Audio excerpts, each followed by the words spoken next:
those three individuals, it tells me more of what's going on. There's all kinds of conclusions on why George was fired, but when you talk about all three of them together, it's much more damaging, and there's a whole lot more to this story.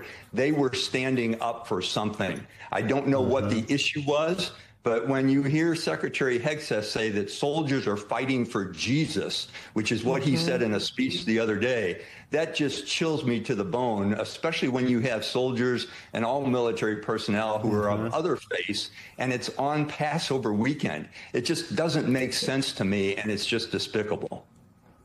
A retired Army general, not a political commentator, not an opposition politician, not a media analyst, a man who dedicated his life to the United States Army, sitting on television, saying the word despicable about the people currently running the American military.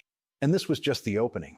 Because what General Hertling said next about Trump, about Hegseth, about what is actually happening inside the US military right now, is the kind of assessment that does not come from someone playing politics.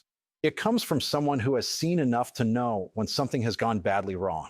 And his conclusion, after watching three top Army generals fired in the middle of an active war, is that they were fired for one reason. They pushed back. Based on the rantings over the weekend, based on the press conference today, based on the things he's saying, which are obviously against the law, I think two things are happening. First of all, the president is becoming increasingly enamored with the power of American military. And secondly, he believes that he can use it in any way he wants without regard to international law, the laws of land warfare, the Geneva Convention, or just straight out morality, being a moral person with values. So it's increasingly concerning that he is stating some of these things, and the way he's stating them are true indicators that something is amiss in his personality or his approach to the presidency, the greatest power in the world. Something is amiss in his personality or his approach to the presidency. Those words from a retired Army general about a sitting commander-in-chief are not words that get said lightly. They are words that get said when someone who has spent decades studying military leadership looks at what is happening and concludes that the person at the top no longer understands the limits of the power they are holding.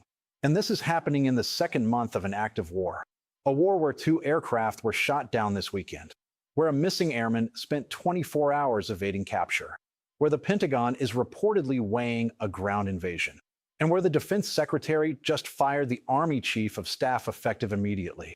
In the middle of all of it, apparatus that is on them at all times. And when they go out on these missions, they make sure they have lots of battery space and they're in good shape. And this one worked really well, amazingly, saved his life. We immediately mobilized a massive operation to retrieve him from the mountain holdout, and he kept going higher and higher. The mountain kept getting rougher and rougher, and really very, very hard to find. The second rescue mission involved 155 aircraft, including 4 bombers, 64 fighters, 48 refueling tankers, 13 rescue aircraft, and more. We were bringing them all over, and a lot of it was subterfuge. We wanted to have them think he was in a different location because they had a vast military force out there. Thousands of people were looking. So we wanted them to look in different areas, so we were scattered it all over like we were right on top of them. We had 7 different locations where they thought, and they were very confused. They said, well, wait a minute, they've got groups here, they've got groups there. It's an amazing thing. I was listening to these great people, these great generals.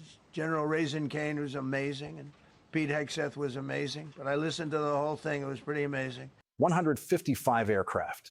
For bombers, 64 fighters, 48 refueling tankers to rescue 1 airman, who only needed rescuing because the same administration told U.S. pilots to fly near missile launchers that then shot them down. And the president's takeaway from all of that, the bragging point he chose to highlight, how amazing Pete Hegseth was.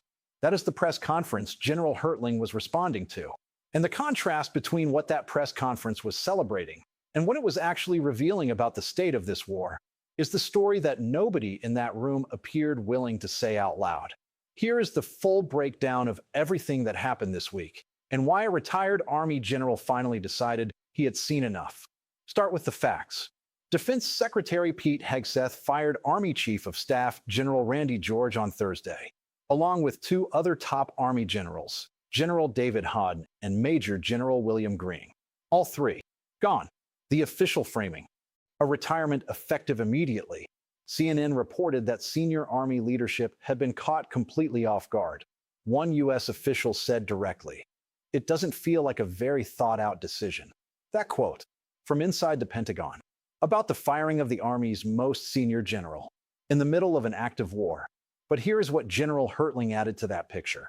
When you see those three names fired together, not one, not two, three, it tells you something about what they had in common. His conclusion: they were standing up for something. He does not know exactly what the issue was, but the pattern of who gets fired in this Pentagon, and when they get fired, tells a story that the official statements are not telling. Here is the piece that puts all of this in context. Before firing three generals, Hegseth had already been removing names from the Army's promotion list. Not randomly. Specifically, minorities and women were being removed from the list. Without explanation. No stated reason. No performance basis. No documented justification. Just removed. And now, three more senior leaders gone. Effective immediately. In the middle of a war. The picture that emerges from those two things together is not a military being restructured for effectiveness. It is a military being restructured for loyalty. And General Hertling named exactly what that produces in his second interview. A military leadership that no longer feels free to push back, to raise concerns, to say, this plan has problems. These targets raise legal questions. This order crosses a line. Because the people who raise those concerns are the ones now being retired effective immediately. Go back to that press conference. Because underneath the bravado, underneath the 155 aircraft and the subterfuge strategy and the 7 different locations, there is a story being told in reverse. The U.S. military sent pilots near missile systems that were apparently still operational enough to shoot down 2 aircraft. One pilot was rescued immediately. One weapons systems officer spent 24 hours evading capture in enemy territory. The administration had told everyone that Iran's military was in ruins. It shot down 2 aircraft. The administration had told everyone the war would be quick and easy. It is now in its 2nd month, and the president's response to both of those gaps, between the claims and the reality, was a press conference about how amazing the rescue mission was. Not about why the pilots needed rescuing. Not about what intelligence failure allowed them to fly into active missile range. Not about what changes are being made to prevent the next shoot down. How amazing Pete Hegseth was. General Hertling watched that press conference. And then he sat down for a second interview and said, the president is becoming enamored with the power of the military and believes he can use it any way he wants. Without regard to international law, the laws of land warfare, the Geneva Convention, or morality. And then, at the White House, on Easter weekend, a reporter asked Trump directly, how would bombing Iran's bridges and power plants not be a war crime? Trump's answer: because they killed 45,000 people. They killed protesters. They're animals, and we have to stop them. That answer is not a legal argument. It is not a strategic assessment. It is not a policy position. It is a statement that the rules do not apply when the enemy has been defined as something less than human. And that logic is precisely what international law was designed to prevent. Because once you decide that a category of people are animals, once you decide that their infrastructure, their bridges, their power grid are legitimate targets because of what you call them, you have crossed a threshold that international law drew specifically to prevent the next escalation. And Trump did not just hint at crossing it. He announced a timeline. The entire country can be taken out in one night. And that night might be tomorrow night. Announced, scheduled, on the record. General Hertling's word for what this represents. Something is amiss in his approach to the greatest power in the world. Step back. 2 aircraft shot down. 3 top generals fired. A 24-hour rescue operation involving 155 aircraft. A reporter asking about war crimes on Easter weekend. The president scheduling potential civilian strikes in a Truth Social post. and a retired Army general, one of the finest this country has produced, sitting on television and saying despicable. That word matters, because it is not the word of someone playing politics. It is the word of someone who understands what is at stake when military leadership is purged for loyalty, when pilots are sent into missile range and the response is a brag, when war crimes questions are answered with their animals, and when the president decides that because the U.S. military is powerful, he can do whatever he wants with it. General Hertling has spent his life understanding what military power is for. And what he is saying now, publicly, firmly, on the record, is that the people currently holding that power do not.